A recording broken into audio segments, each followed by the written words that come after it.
함께 하나님 말씀 보겠습니다. 하나님의 말씀은 이사야서 6장 8절의 말씀입니다. 한 절의 말씀인데요. 우리 함께 다 같이 봉독하면 좋겠습니다.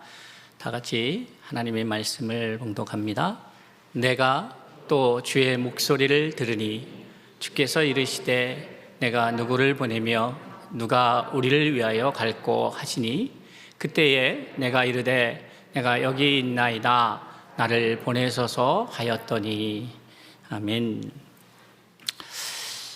우리가 믿음의 삶을 살아가는 데 있어서 아주 중요하게 생각해야 될 부분이 있다면 하나님의 말씀은 살아있다라는 것입니다. 그럼 하나님의 말씀이 살아있다라는 의미가 어떻게 들려져야 하는가? 하나님의 말씀은 살아있고 또한 하나님의 말씀은 인격체이며 하나님의 말씀은 곧 하나님이시다라는 것인데, 그러면 하나님을 우리가 이해할 때에 하나님에게 시간의 의미는 어떠한 것인가를 통해서 기록된 말씀은 지난 과거의 시간 속에서 믿음의 사람들의 삶을 통해서 기록되었다면 그것이 과거의 말씀인가 하는 것이죠. 하나님 입장에서 아브라함을 만났던 그 하나님이 이삭을 만나고 야곱을 만나고 요셉을 만나고 이렇게 쭉 내려옵니다. 모세를 만나 주십니다. 미디안 광야에서 떨긴 나무 불꽃 가운데에서 모세를 만나 주시는 하나님. 들판에서 양을 치고 이리때가 오고 우는 사자와 같이 들짐승들이 양떼를 향하여 공격해 올 때에 그것을 피하지 않고 맞섰던 다윗의 하나님은 바로 그 들판에서 만난 하나님이신 것이죠.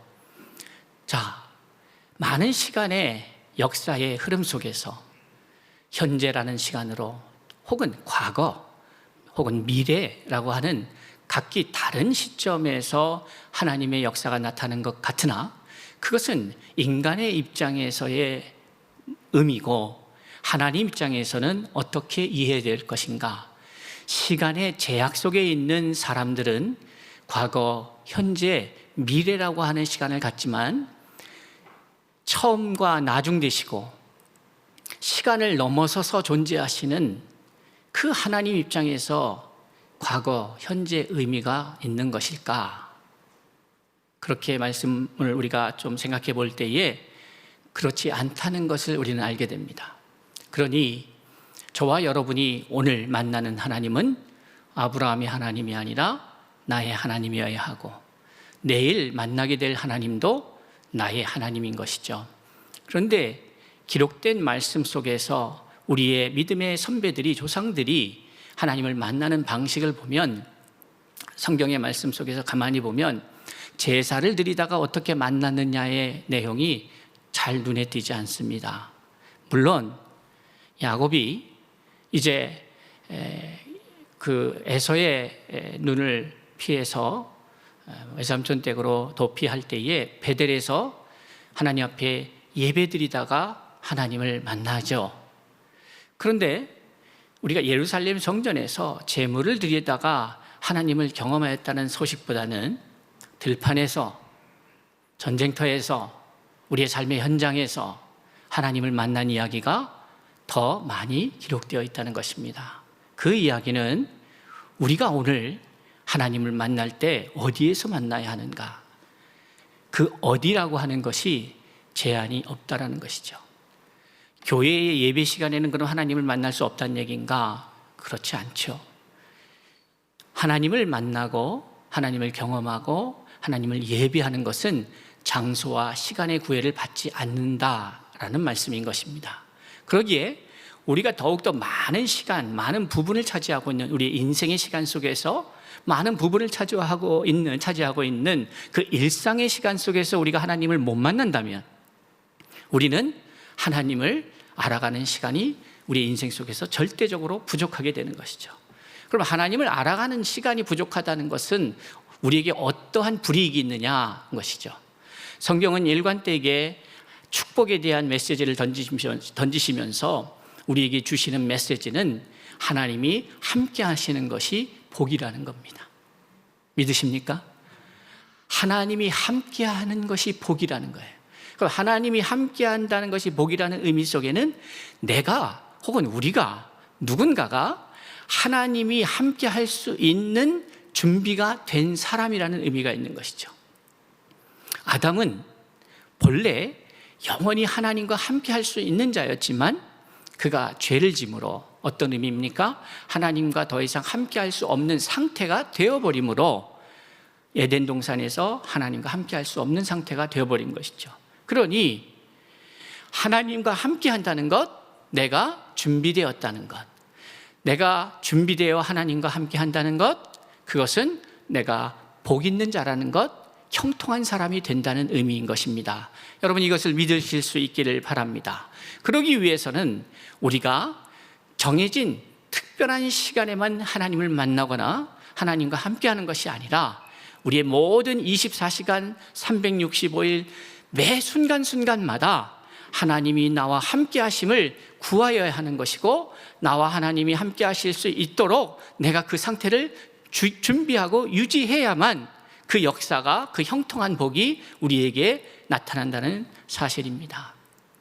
그런 측면에서 우리가 하나님은 매 순간순간 오늘에 만나고 있는 하나님, 나의 하나님, 아브라함과 만나셨던 그 하나님이, 모세와 만났던 그 하나님이, 다윗과 만났던 그 하나님이 옛날 그 시대에 그와 만났던 하나님이 아니라 오늘날 나의 상황 속에서, 나의 형편 속에서 찾아오시고 만나주시고 함께 하시는 하나님일 때 우리의 신앙이, 믿음이 살아있는 믿음이 될 수 있다는 사실입니다.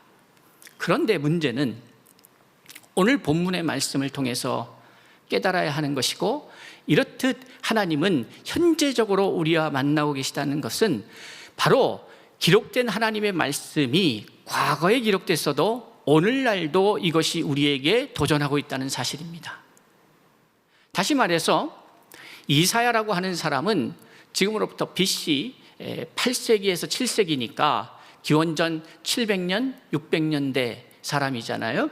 그러면 지금으로부터 2700년 전에 사역을 했던 사람입니다.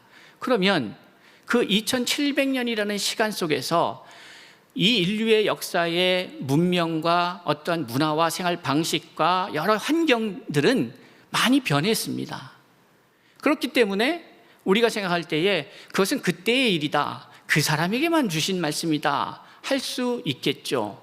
그런데 앞에서도 말씀드린 것처럼 하나님의 말씀은 살아있는 말씀입니다.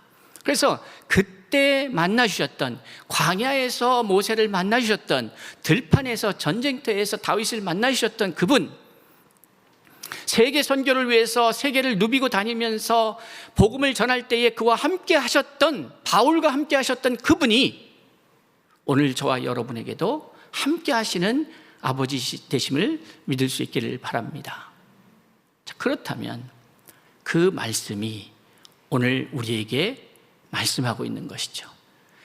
말씀하셨던 것이 아니라 말씀하고 있는 것입니다.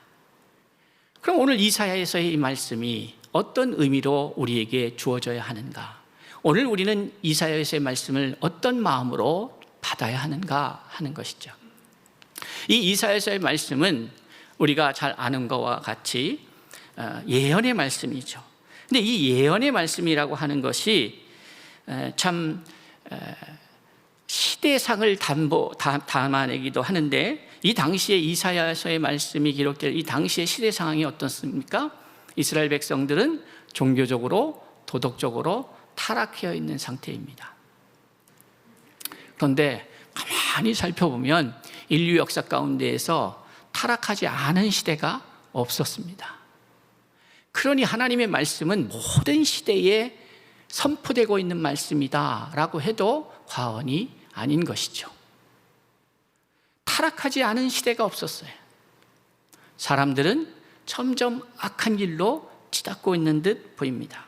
그리고 더 나아가서 종교적, 도덕적 뿐만이 아니라 이스라엘 백성들은 어떤 위기가 있었냐면, 이제 그 당시에 패권을 갖고 있었던 아수르가 점점 세력을 확장하면서 주변국들을 점령해 가고 있는, 그러니까 이게 단순히 그 사회가 도덕적, 종교적으로 타락했을 뿐만이 아니라 국가적 위기에 처해 있는 상황이었죠.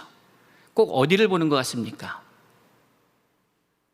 대한민국을 보는 것 같아요. 오늘날 모든 세계가 이런 위기에 있습니다. 총뿌리를 들고 칼을 들고 당장 싸우고 있지는 않더라도 우리는 국가적 위기라고 이야기를 합니다. 전 세계의 이런 환경이 코로나로 인한 위기도 있고 경제 위기가 있고 다양한 방식으로 인류는 또 국가는 개인은 위기를 직면하고 있다는 사실입니다. 이런 상황 가운데에서 오늘 이사야서의 말씀은 우리에게 어떤 의미로 다가오고 있는가라는 것이죠. 어느 정도 이 이사야 당시에 이스라엘 백성들 선민 아니겠습니까? 택함 받은 백성인데 어느 정도 타락하고 있는가에 대해서 이사야는 그 말씀이 시작되는 이사야서 1장 2절 이하부터 그 이스라엘의 타락상에 대한 이야기가 쭉 기록되고 있습니다. 우리 한번 보겠습니다.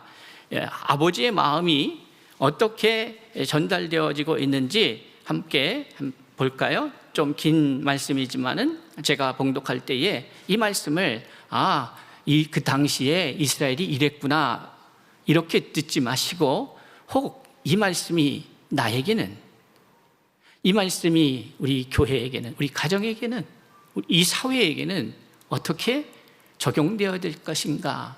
아니 그때 그 사람들을 위한 말씀이 아니라 오늘 나를 위한 말씀은 아닐까 살피는 시간이 될 수 있기를 바랍니다. 이사야서 1장 2절 이하에 이런 말씀이 기록되어 있습니다. 하늘이여 들으라, 땅이여 귀를 기울이라. 여호와께서 말씀하시기를 내가 자식을 양육하였거늘 그들이 나를 거역하였도다. 소는 그 임자를 알고 나귀는 그 주인의 구유를 알건만은 이스라엘은 알지 못하고 나의 백성은 깨닫지 못하는도다 하셨도다. 슬프다 범죄한 나라요, 허물진 백성이요, 행악의 종자요, 행위가 부패한 자식이로다. 그들이 여호와를 버리며 이스라엘의 거룩하신 이를 만홀히 여겨 멀리하고 물러갔도다. 너희가 어찌하여 매를 더 맞으려고 패역을 거듭하느냐? 온 머리는 병들었고 온 마음은 피곤하였으며 발바닥에서 머리까지 성한 곳이 없이 상한 것과 터진 것과 새로 맞은 흔적뿐이거늘 그것을 짜며 싸매며 기름으로 부드럽게 함을 받지 못하였도다. 너희의 땅은 황폐하였고 너희의 성읍은 불에 탔고 너희의 토지는 너희 목전에서 이방인에게 삼켜졌으며 이방인에게 파괴됨 같이 황폐하였고 딸 시온은 포도원의 망대같이 참외밭의 원두막같이 에워싸인 성읍같이 겨우 남았도다. 만군의 여호와께서 우리를 위하여 생존자를 조금 남겨두지 아니하셨다면 우리가 소돔 같고 고모라 같았으리로다. 이것이 당시에 이스라엘 백성을 향한 아버지의 마음이었던 것입니다.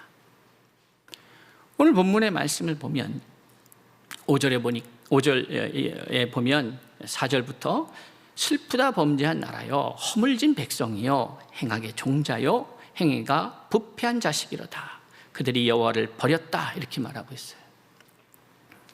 이스라엘의 거룩한 신을 만홀히 여겨 멀리하고 물러갔도다. 그러니까 하나님 입장에서 하나님이 이스라엘 백성들의 삶을 보면서 당신이 느꼈던 감정입니다. 뭐라고 얘기했어요? 그들이 여호와를 버렸다는 거예요. 그리고 여호와의 이름을 그들이 이스라엘의 거룩하신 이를 만홀히 여겨서 멀리하고 물러갔다. 버렸다, 멀리하고 물러갔다 이렇게 표현하고 있어요. 그런데 10절 이하에서 이제 구체적으로 너희들이 무슨 죄를 졌는지에 대한 이야기가 쭉 나오죠. 구체적인 이야기가 나옵니다. 그런데 이 4절과 5절에 나오는 말씀, 4절 이하에 4절에 나오는 이 말씀이 있는데 지금 이제 읽어드릴 그 말씀과 비교해 보면 좀 이해가 안 가는 지점이 있습니다.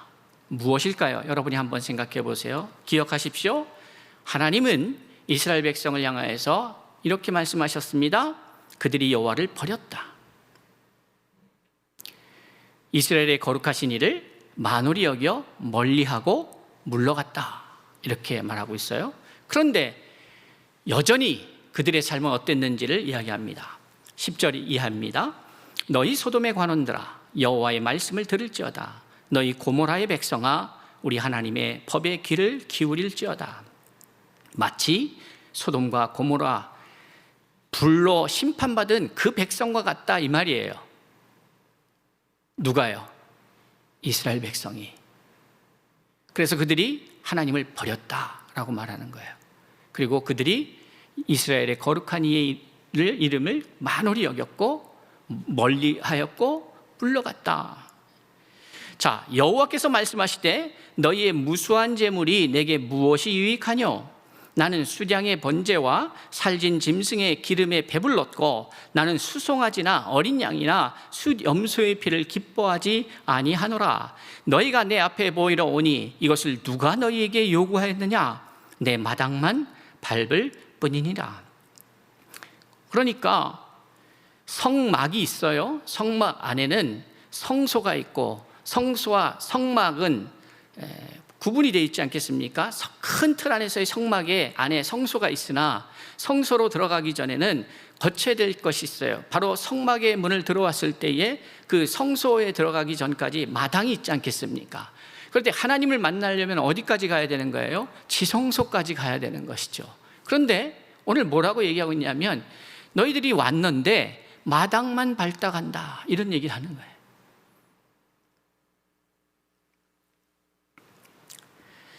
헛된 재물을 다시 가져오지 말라.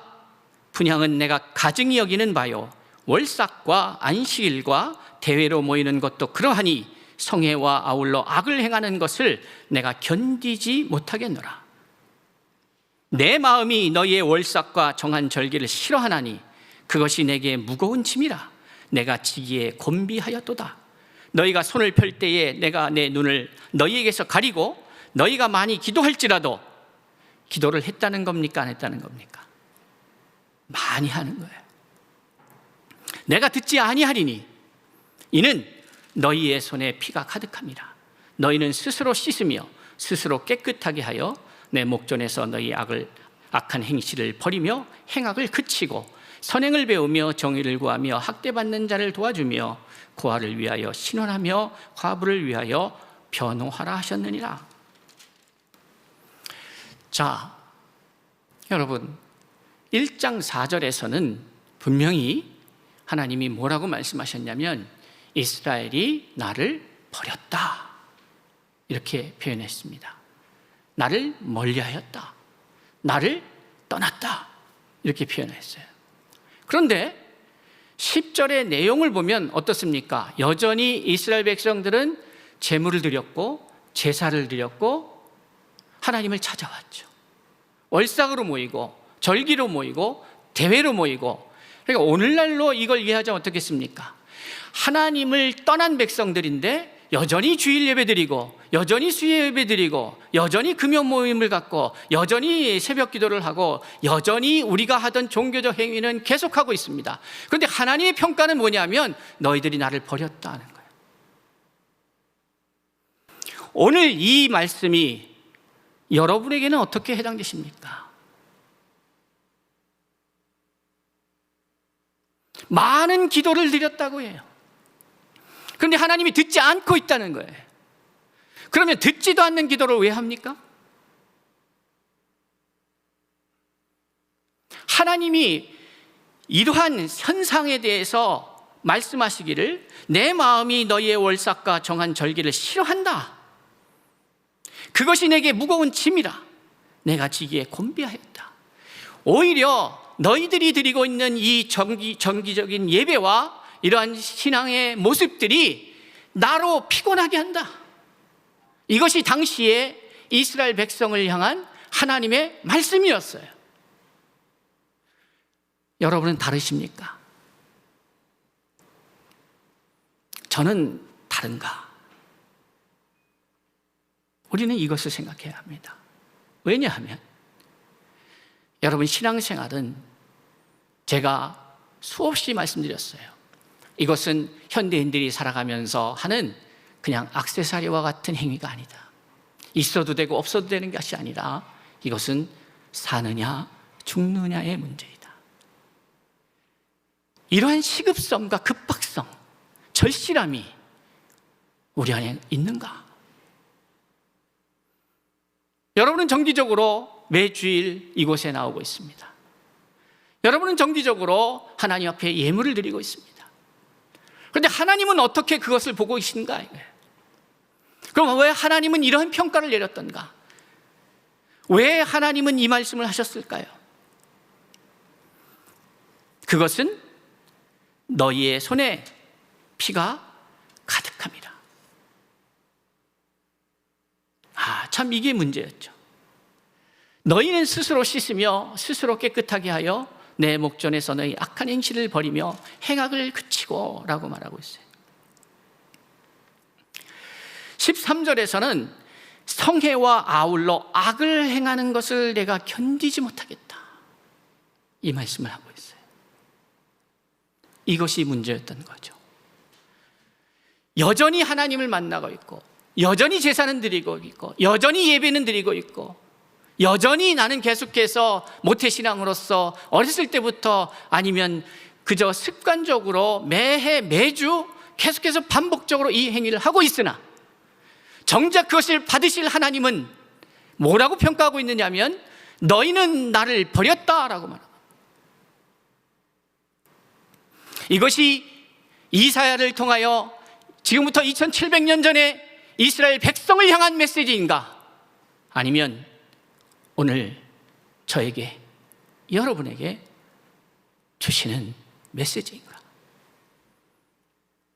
이것을 우리가 남의 얘기로 이해할 때 여러분은 이 말씀을 들을 필요가 없게 되는 것이죠. 참 마음이 아픕니다. 제가 하나님 앞에 이 코디엠의 사역을 그 마음을 주셔서 할 때에 사람들이 이것을 선교라고 하는 우리의 큰 사역이 있고 그 안에 하나의 선교 프로그램이라고 이해하고 어떤 교회 사역으로 이해하는 것 같은 마음이 저의 마음에 이렇게 들려오고 들었을 때에 정말 그런가? 그것이 아닌데 우리는 물어야 합니다. 하나님의 사람들이, 성경에 기록된 하나님의 사람들이 하나님에게 어떠한 대우를 받았고 이 땅에서 사는 동안에 어떠한 권위가 있었는지를 봐야 합니다. 그리고 그것은 그들이 노력해서 얻은 것이 아니라는 사실도 알아야 합니다. 다시 말해서 이것은 하나님 자녀의 권한, 권리였다는 것이죠. 그런데 문제는 우리가 하나님의 자녀로서 바른 길을 가고 있는가?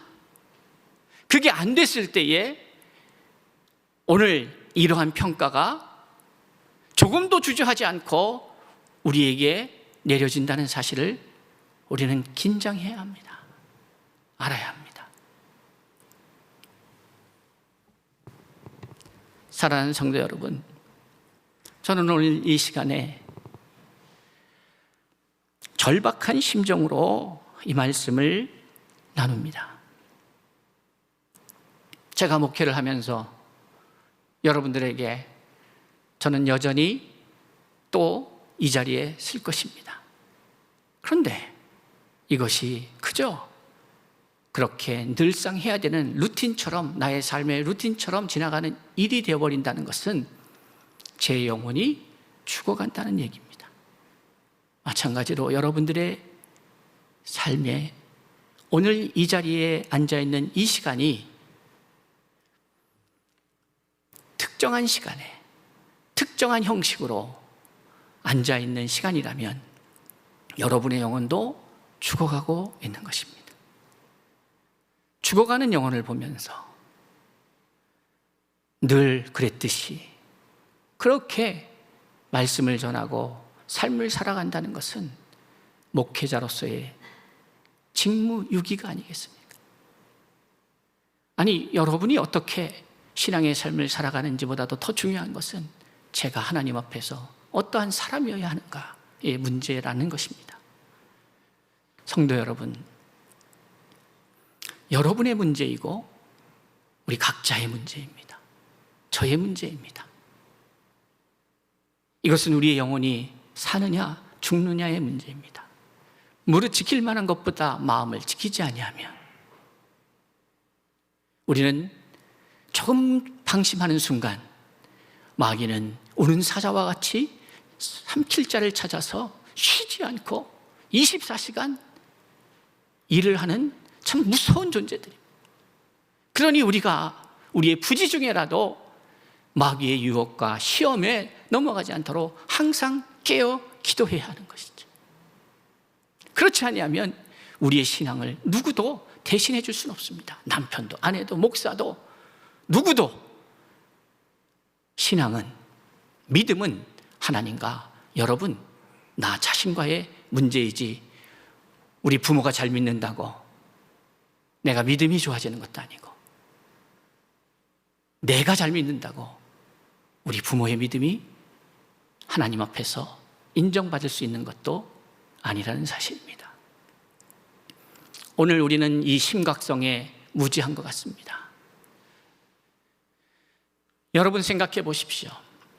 그렇게 잘 믿는 한국이 왜 이렇게 어려움을 당할까? 왜 이렇게 이런 상황에 직면하게 될까? 아니, 환경과 상황을 말씀드리는 것이 아닙니다. 아담과 하와의 범죄 이후에 인류 역사상에 상황과 환경은 저주를 받았기 때문에 좋았던 적이 없습니다. 근데 문제는 그런 상황 가운데에서도 사자굴 속에서도 평안을 잃지 않는 믿음의 사람의 모습인 것이죠. 위기 속에서도 배를 타고 건너가는데 사방에서 태풍이 오고 큰 파도가 나를 덮치고 이러한 속에서도 비바람이 나를 힘들게 해도 주무시는 예수가 있는 반면 그것 때문에 우리가 죽게 되었습니다 말하는 나름의 수제자들도 있는 것입니다. 무엇이 문제일까? 기억하십시오. 우리가 죄인이 된 이상 이 지구촌이, 이 자연이 저주를 받아서 황폐케 되고 자연이 사람을 공격하기 시작하고 사람의 말을 들어야 할 자연이 말을 듣지 않기 시작합니다. 그래서 바울 사도는 로마서 8장에서 그것을 이렇게 얘기하죠. 피조물들이 고대하는 것은 하나님의 아들들이 나타나서 자기를 다스려 주기를 원한다. 이 자연이 이렇게 된 것은 죄인들 때문인데 이런 상황 속에서 편안한 시간, 안락한 시간, 그것은 우리 인생 속에 존재하지 않습니다. 환경을 말씀드리는 겁니다. 그러나 그 가운데에서도 사자굴에서도 광야 한복판에서도 평안한 사람이 있는가 하면 불안한 사람이 있는 겁니다. 40일 동안 정탐하고 와서 이것은 우리의 밥이다 라고 말하는 여호수아와 갈렙이 있는 반면 포도송이를 갖고 오면서 이것이 약속의 땅이라는 것을 알면서도 그곳에 있는 상황 때문에 두려워하고 믿음을 찾아볼 수 없는 고백을 하고 있는 10명의 무리, 그리고 그들의 동조하는 대다수의 백성이 여전히 상존하고 있다는 사실입니다. 코로나를 어떻게 우리가 극복할 수 있겠습니까? 방역을 열심히 해도 어려운 건 어려운 것입니다. 방역 때문에 어려운 상황도 펼쳐집니다. 우리가 이 어려운 시대 속에서 무엇을 하면 우리가 극복할 수 있겠습니까? 없지요. 그러나 이 가운데에서도 하나님 앞에 우리의 마음을 드리고 우리의 생각을 드리고 아무것도 염려하지 말고 모든 일에 기도와 간구로 너희 구할 것을 감사함으로 하나님께 아뢰라. 그리하면 모든 지각에 뛰어나신 하나님의 평강이 그리스도 예수 안에서 너희의 마음과 생각을 지킬 것이다. 우리는 이 말씀을 붙잡고 어려운 상황 가운데에서도 유유히 그 가운데로 돌파해내는 그런 믿음의 소유자들이 되어야겠습니다. 무엇이 문제일까? 바로 하나님과의 만남에 이상이 생긴 겁니다. 여전히 습관적으로 만나고 있는데 하나님의 마음을 힘들게 하는 만남이 돼버린 거죠. 왜 힘들어요? 결국 이 이사야서 1장 4절의 말씀과 10절 이하의 이스라엘 백성들이 행위 가운데에서 범죄하고 있는 이것을 더해서 우리가 이 말씀 본문을 이해한다면 반복적으로 제사도 드리고 예배도 드리고 하는데 하나님이 명령하신 그 말씀은 지키는데 마음은 떠난 거죠. 그리고 마음이 떠나다 보니까 어떻습니까? 교회 와서 예배는 드리는데 나의 일상에서는 하나님의 사람의 흔적을 찾아볼 수가 없게 된다면 그것이 하나님을 떠난 것이다.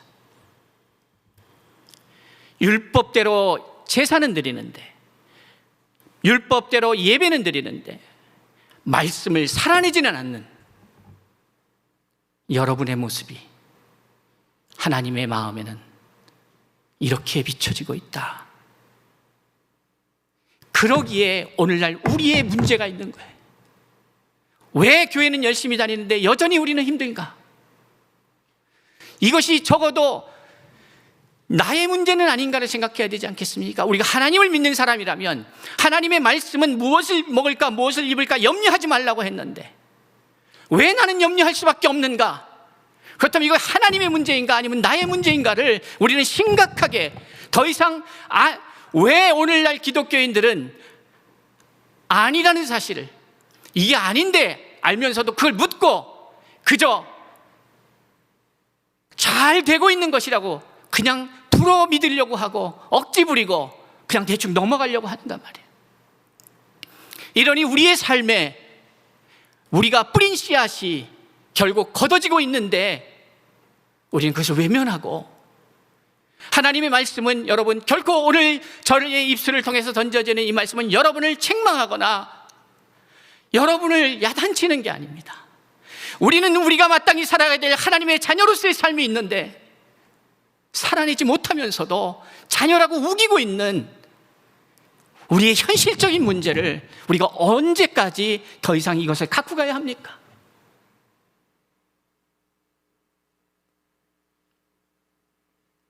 저는 우리 서울 중심교회 성도들이 하나님 앞에서 야곱이 야복강가에서 씨름하는 심정으로 도대체 하나님 왜 이런 일이 일어납니까? 말씀하여 주세요. 왜 하나님의 사람들이 병들어 죽어가야 합니까?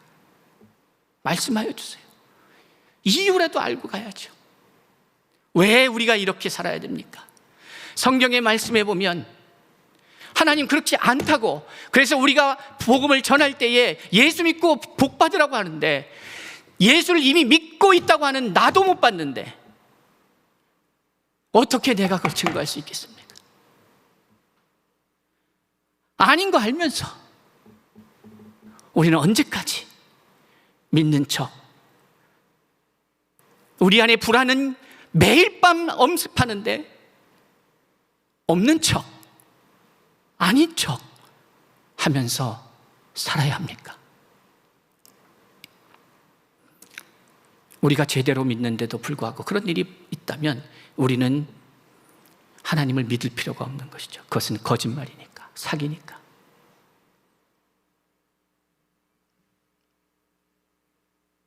말씀대로 살았는데, 말씀대로 믿었는데 말씀의 열매가 없다면 이것은 다 거짓이죠.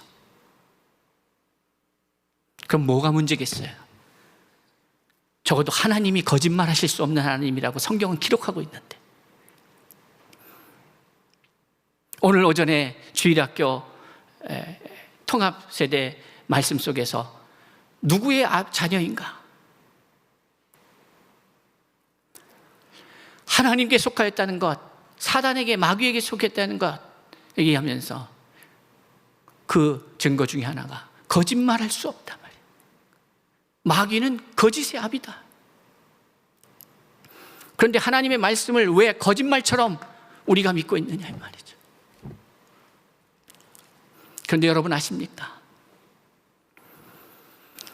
여전히 지금도 2700년 전에도 이 문제가 있었고 2000년 전에도 있었고 1500년 전에도 있었습니다.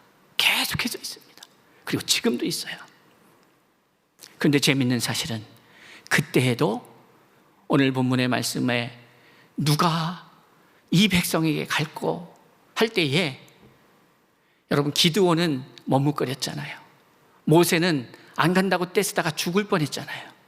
예레미야도 마찬가지입니다. 그런데 이사야가 내가 여기 있습니다. 내가 가겠습니다. 이 시대에 그 사람들이 누굴까? 여전히 패역한 시대, 여전히 죄악으로 관영된 시대, 여전히 종교적으로 율법적에 갇혀서 살아가는 시대 속에서 지금도 주님은 찾으시는 거죠. 누가 나를 위해서 갈까? 그때에 내가 여기 있습니다 라고 말할 수 있는 사람, 그 사람을 찾으시고 또 그 사람이 내가 될 수 있기를 구하고 그 시대마다 하나님이 부르시고 사용하신 사람들이 있었다는 사실, 또한 그러한 사람들이 있었다는 사실의 그 반대편에는 어떠한 역사가 있느냐면 누군가 하나님의 사람을 열망하며 기다리며 살아가는 사람도 있다는 사실.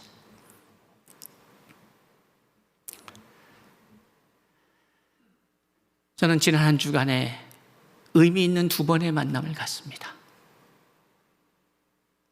네, 놀라운 시간들이었어요. 홍콩에 사시는 분, 저하고는 연결되는 지점이 없었어요. 근데 만나게 됐어요. 근데 약속을 잡고 와서는 이 권사님이 뭐라고 말씀하시냐면, 목사님, 제가 목사님과 약속을 잡고 이상하게 마음이 흥분이 되고 막 기대가 돼서 그 오후의 일정을 다 캔슬하고 비워뒀습니다. 그러고 왔습니다. 그런데 와서 목사님과 이 코디엠에 대한 사역을 듣고 말씀을 듣고 나누면서 하나님이 왜 그 마음을 주셨는지 알겠습니다. 여러분, 이스라엘 백성들은 수천 년 동안 이 말씀을 들었어요. 그랬는데 듣고도 깨닫지 못했어요. 그런데 이디오피아의 그 내시, 그 사람은 예배 예루살렘의 제사 때문에 왔다가 돌아가는 길에 하나님의 사람을 만나 말씀을 듣고 변화되고 새 사람이 됩니다. 단 한 번의 사건 속에서. 왜 그런 일이 벌어질까? 그가 그토록 오매불망 하나님 앞에 하나님의 은혜를 구하며 살아가는 인생이었기 때문에 그렇다. 여러분, 고넬료가 그냥 어쩌다가 베드로를 만난 게 아닙니다. 그 성경에 보면 그의 기도를 하나님이 들으셨다고 그래요. 루디아가 어쩌다가 빌립보에 와 있는 게 아닙니다. 빌립보 간수가 어떻게 하다 보니까 바울을 만난 게 아닙니다. 결단코 아닙니다. 그들 마음 가운데 방법은 모르겠고 어떻게 할 줄 몰라서 너무너무 안타까워서 하나님 앞에 부르짖고 눈물을 흘리며 애통하며 사모하며 나갈 때에 하늘이 그걸 들으시고 하나님의 사람들을 보내셨던 겁니다. 여러분, 신앙생활은 장난이 아니에요. 신앙생활은 좀 더 베터 라이프를 향하여 나아가기 위한 하나의 과정, 수단이 아닙니다. 이것은 내 영혼이 사느냐 죽느냐의 문제. 오늘 우리는 지금도 하나님의 사람을 찾으시는 주의 음성이 오늘 울려 퍼지고 있음을 알아야 합니다. 여러분, 그것이 들리십니까? 모든 사람이 들을 수 있는 게 아니에요. 누가 나를 위하여 갈고 왜 가야 합니까? 그곳에 하나님의 사람들, 아직도 복음을 만나지 못한 하나님의 백성, 잃어버린 백성들이 있어요. 그런데 그들이 부르짖고 있어요. 그것을 하나님이 들으셨어요. 그래서 저에게 말씀하십니다. 이 목사, 네가 갈 거냐? 여러분에게 말씀하고 있는 것이죠. 갈 거냐? 동시에 또한 여러분, 아직 여러분이 참된 믿음의 소유자가 아니라면, 여러분이 신앙생활을 얼마나 했든지 목사인지 장로인지 권사인지가 중요한 게 아니라 내가 하나님을 열망하며 현재의 하나님, 지금 살아서 역사하시는 하나님, 과거에 역사하셨던 하나님이 아닌 그 하나님을 내가 날마다 배웁는가, 함께하고 있는가, 그것을 열망하고 있는가. 제발 하나님 없는 것처럼 하나님 믿지 마십시오. 그것을 뭐라고 주님은 말씀하고 있냐면, 너희들이 나를 만홀히 여겼다. 나를 믿는다고 하면서 내가 없는 것처럼 생각해. 여러분, 역사를 주관하시는 하나님이 하나님의 일을 하실 때는 다수가 필요한 게 아니었어요. 하나님이 찾으시는 그 한 사람, 그가 내가 되기를 우리 서울 충신교회 성도들이, 코디엠교회 성도들이 열망한다면 하나님은 지극히 적은 저와 여러분을 통하여 이 땅에 생명을 불어넣어 주실 줄로 저는 믿습니다. 그러기 위해서는 먼저 내 안에 생명이 있어야 되겠죠. 이 자리에 참석한 우리 청소년들 기억하세요. 여러분이 여러분의 인생을 어떻게 살아갈 것인가? 내 부모처럼 살 것인가? 아니면 다르게 살 것인가? 아니면 우리 부모님처럼 정말 세상이 어려워도 힘들어도 흔들림 없이 요동침 없이 하나님의 말씀 앞에 붙잡혀서 살아가는 인생이 될 것인가? 아니, 그것과 상관없이 오늘 말씀을 보면서 이 말씀처럼 더 이상 반복적인 그러한 습관적인 하나님을 형식적으로 만나는 인생이 아니라 매 순간순간 날마다 숨쉬는 순간마다 내가 있는 그곳에서, 그것이 어디가 됐든지 여러분이 홀로 있는 중에도 하나님을 만나고 하나님과 함께하고 그 안에 생명을 경험하고 그 경험된 생명을 세상을 향하여 아낌없이 나눠주는 그러한 우리 서울충신교회와 코디엠교회 청소년들이 될 수 있기를 바랍니다. 우리의 다음 세대가 될 수 있기를 바라요. 절대로 부모를 바라보며 나갈 때에 하나님 말씀보다 앞서면 안 되는 것이, 우리 부모들도 정신 차려야 합니다. 우리의 다음 세대들을 어떻게 인도할 것인가 기억하고, 오늘 이 거룩한 일을 위해서 찾으시는 하나님, 누가 나를 위하여 이 일들을 감당하겠는가? 이때에 우리 서울충신교회와 코디엠교회 성도들은 주님 보소서, 내가 여기 있습니다. 원어적 의미예요. 오늘 본문의 말씀 속에서 이사야가 하는 그 말씀이 내가 여기 있나이다, 나를 보내소서, 이렇게 말씀하고 있지만 원어적 의미는 나를 보세요, 나를 보내주세요, 이렇게 말하고 있는 거예요. 서울충신교회 성도들이요, 코디엠교회 성도들이요, 여러분의 생명의 은혜를 충만히 경험할 수 있기를 바랍니다. 그리고 그 생명이 충만해져서 넘쳐서 여러분이 발을 밟는 그곳에 생명의 역사가 저와 여러분을 통하여 일어날 수 있기를 바랍니다. 그 일을 위해서 주님이 찾고 계십니다. 내가 여기 있습니다, 나를 보내십시오, 나를 보내십시오. 제가 여기 있지 않습니까? 이 말을 할 수 있는 그러한 하나님의 사람으로 세워지는 저와 여러분이 될 수 있기를 바랍니다. 기도하겠습니다.